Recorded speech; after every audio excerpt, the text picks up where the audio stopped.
Ratusan pelajar SMA dan SMK di Sukabumi turun ke jalan untuk melakukan aksi demonstrasi menolak rancangan undang-undang seperti yang dilakukan oleh para mahasiswa di Kota Mochi ini.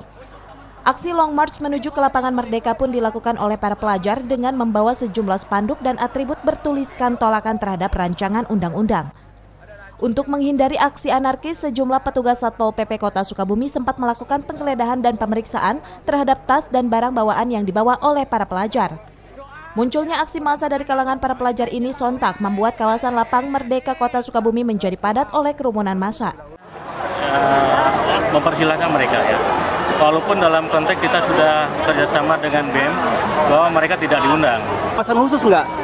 Itu harus ada pengawasan khusus ya, karena takut nanti terjadi konflik antar siswa STM, maka kita akan prioritaskan khusus, pemantauan khusus. Supaya tidak terjadi penyusupan, kita minta koordinatornya supaya melihat teman-teman dari tiap sekolah masing-masing untuk mengetahui siapa teman-temannya.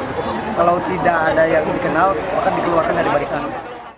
Kehadiran massa aksi dari kalangan pelajar yang menolak rancangan undang-undang ini sempat terjadi pula di Bogor dan di daerah Jakarta. Dari Kota Sukabumi, Iqbal Bakar melaporkan.